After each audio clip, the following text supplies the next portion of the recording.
EllBell here, and if you can't see behind me, well, there's thousands of people from all over the country coming here because of something very dear to our city and Aberdeen as well.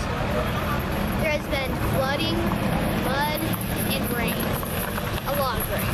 And it caused some floods, and yeah, these people are here to help the people who need help. There's even the Red Cross here to help us. It's amazing how two cities in the whole country came together for one thing, and one thing only, to help. To help those people in need, to help those families in need, to help anybody in need. Hoquiam and Aberdeen are kind of becoming a family because we're helping each other out, just like a family. It's great.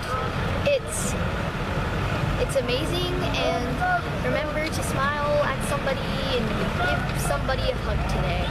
It really helps them.